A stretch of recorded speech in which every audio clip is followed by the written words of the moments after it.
John Doonan, President of IMSA, joins us in the IMSA Global Broadcast Centre. Good afternoon, Mr. D. How are you? I'm doing excellent. Good afternoon, and good afternoon to all the fans around here. They've done it as a fan group.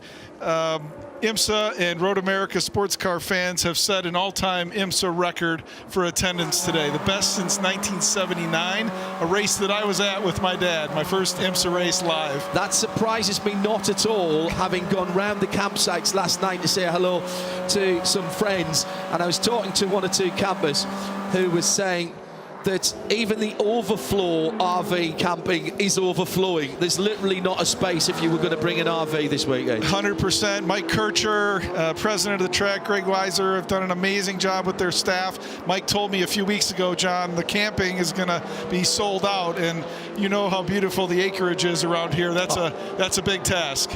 And a group of spectators here are among, if not the most knowledgeable. Everybody I talked to last night, and lots of families as well. The next generation is here, right here, the next generation of IMSA fans. They all know, they all want to talk about this year, they all want to talk about what's coming next year. There's a great anticipation, John. There sure is, and you're right. On that grid walk this morning, I saw tons of families. You see people walking their dogs on the ground. I mean, it's the National Park of Speed is what they call it, and as you know, I've been coming here since I was 6 weeks old, and so it's always a special return here to Elkhart Lake and to Road America. Let's talk a little bit about next year, John, because the state of the sport will get, actually going back to its traditional IMSA time at Motul Petit Le Mans, and we'll be talking about that later on in the year. But the schedule for next year, for the most part, and for the most part of the series that IMSA is running and administrating for 2024 is out. Some headline news is that we're getting, we'll hit that first, we're getting 5 Michelin Endurance Cup races. Yeah, absolutely. We're thrilled, of course, to return to our traditional spots on the Michelin Endurance Cup, the Rolex 24 at Daytona, the Sebring's Mobile One 12-hour in March, of course, back to Watkins Glen for the Salem 6-hour at the end of June, a new 6-hour race at the Indianapolis Motor Speedway next September, and of course the season finale, Motul Petit Le Mans at Michelin Raceway Road Atlanta. So really excited to add that 5th, but you know, you're going back into traditional slots to the iconic venues at Long Beach, back to the streets of Detroit for the Chevrolet Grand Prix, of course back here to Road America, back to Canadian Tire Motorsport Park in July, and of course the beautiful hills of VIR in August. And adding, right, let's talk about a couple of changes, because we're adding back in Mid-Ohio, which is taking a year out, and it will be IMSA Michelin Pilot Challenge that headlines there. I've got to tell you, talking to people in the paddock, and I strongly believe that the Pilot Challenge should have at least one headline event every year. You're absolutely right. I'm very excited about that event as well, because Michelin Pilot Challenge, as you say, deserves that feature spot on at least one weekend throughout the year. We're going to add a couple single makes that'll be announced in the next few months, and also that VP Racing Sports Car Challenge, which has created some exciting races. I'd be remiss if I didn't mention Lime Rock, of course, not heading back there. You know, you've said it before, John, on stage with me. It's a big Rubik's Cube. It's a big chessboard. It's very difficult, but Skip Barber, Dickie Regal, Steve Sewell, all the team up there did an amazing job. Record crowd there. We're already in talks with them about 25 and beyond. We're going to find a way to get back to Lime Rock. Described by the responsible adult Eve Hewitt as the worst and most difficult wedding table plan that you could ever have, shuffling things around. Was that just basically getting dates and getting championships to fold into that? By the way, the BMW number 25 that came back out for Nick Yellerly has not made it round the full circuit, but it's off on the motorcycle chicane, so we won't go yellow here. Was that just about basically slotting those puzzle pieces together? You're 100% right, and all of us in Daytona, all my teammates, we try to approach this with a team mindset, a race team mindset that is, and look at run times. You add essentially 3 hours onto a regular 240 at Indy. You go back to Detroit with a 100-minute race, and given in its early days, the forecast of entries for next year, you have to look at the mix of classes at each venue. And also, candidly, we added the Ford Mustang Challenge last week, and we need to come to venues with, at very minimum 3 series, but most of the time we got to be able to bring 4 series to a weekend. So it's about the number of hours in the day, it's about TV time slots, it's about travel, it's about run time on track. There's a million factors that go into it. Well, and that was actually a point I wanted to pick up on, John, because there's only so much space in the paddock, and more particularly in the pit lanes for some of these tracks. And that has to factor in about what series can go where. I know there's been talk about no GTP at Canadian Tire Motorsport Park. LMP2 will headline there. We had Richard Dean from United Autosport in here earlier on, really excited about doing the full season. Where was that balancing act for that decision to have to be made? I know that wasn't made lightly.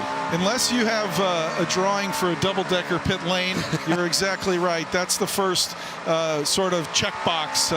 You can only fit so many safely on pit lane, so we're very sensitive to that. Of course, the paddock, as you mentioned, and also, just sheer numbers of the forecast right now have led us to, for the first time ever, open entries this coming Tuesday for the 2024 season. And that would normally be when, John? October, usually. So it's an opportunity for the teams to have a longer runway of planning, to put packages together, to put deals together with corporate partners and drivers. And then, of course, it helps us, of course, for planning of all those factors, pit lane, paddock, and actual space on track.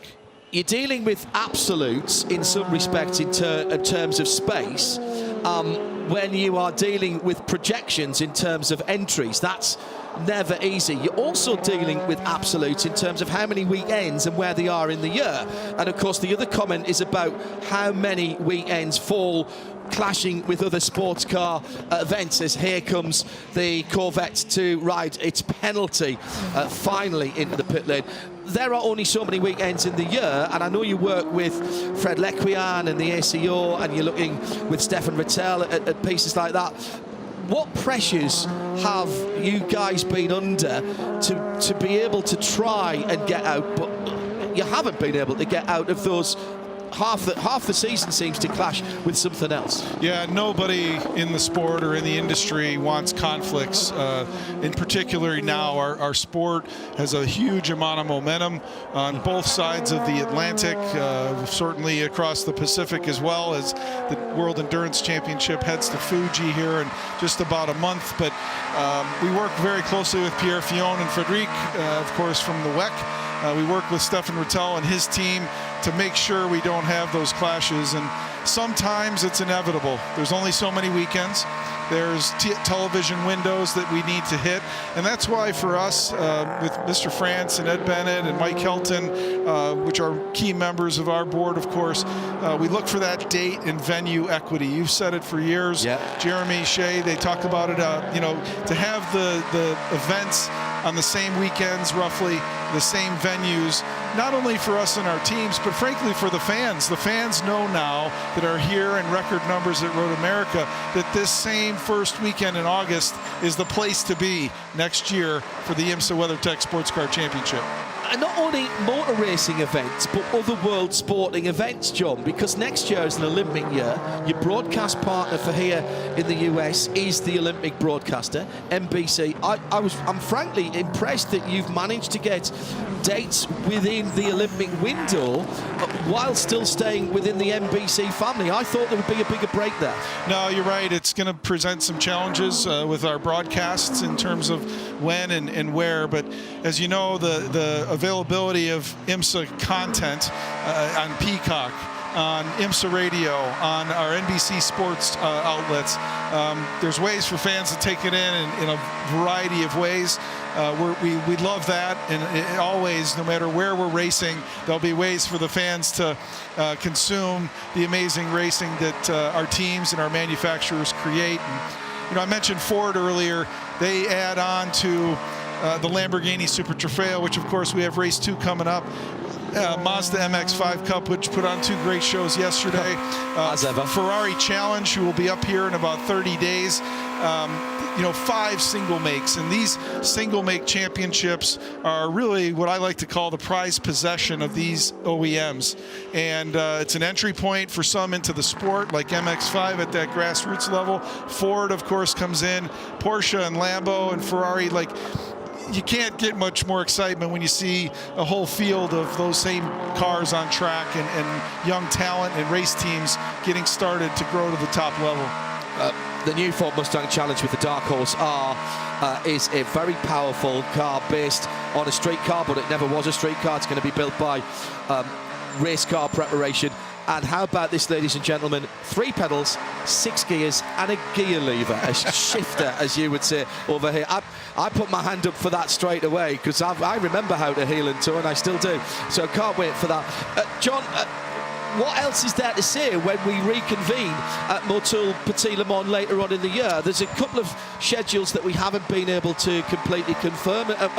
Without telling, obviously you can't tell us what you don't know, but what other areas will you be exploring when we have that state of the sport? Well, you hit the nail on the head. Of course, we have forthcoming our MX-5, Mazda MX-5 calendar will be announced in coming weeks. The Porsche Carrera Cup North America calendar, that's still yet to come.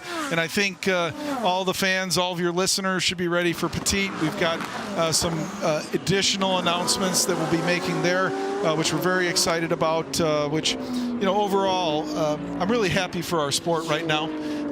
The stability that we have in our schedule, in our partnerships, and certainly in this amount of OEMs that have decided to use this as a platform, we're really in a neat place. IMSA, more eye than ever before, more international than ever before.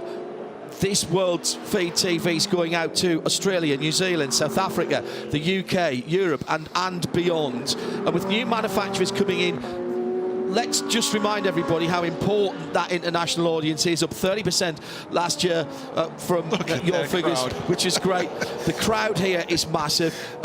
The international component, John, talk about that. You're sewn up here for next year for sure with NBC, who've been a great partner for you. But let's talk about that international component and the people who at 7 o'clock in the evening, 6:30 in the evening, or 7 in the evening in Europe are watching and listening now. That's still an important part, particularly with the new manufacturers that are coming in. There's no doubt. I mean, we had a news release several weeks back. Hundreds and hundreds and hundreds of millions of people have that availability of IMSA content globally. Of course, as you mentioned, all the outlets here domestically. You look at our whole paddock, the diversity that you see of about 40% of our hard card holders, our IMSA members, participants, team members, drivers come from outside the U.S. and they have cheering sections back home, watching them compete here in the States or up in Canada. And so we are about that global distribution. We're proud of the fact that we have so many global brands here running with us, and so we need to provide that opportunity for fans to take in this action all over the world.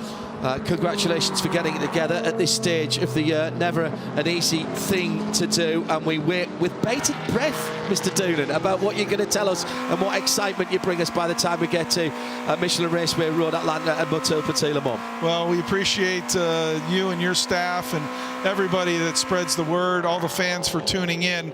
It's absolutely our pleasure to try to deliver what we believe is the best endurance sports car racing, certainly in North America, and thanks to Convergence around the world. And we're really excited for the championship battles that are heating up here in the final few events. We head to beautiful VIR next, then of course the Indianapolis Motor Speedway, and then Michelin Raceway Road Atlanta, which, as you and Jeremy and I sat in that booth last year with just 10 minutes left in the race, I was giggling because you cannot predict what's going to happen. But fans, enjoy the end of the finish. Thanks for giving me an opportunity to continue to share with you all, and we'll see you here in a few weeks at beautiful VIR. Cheers. Thank you, John. President of IMSA, John Doonan.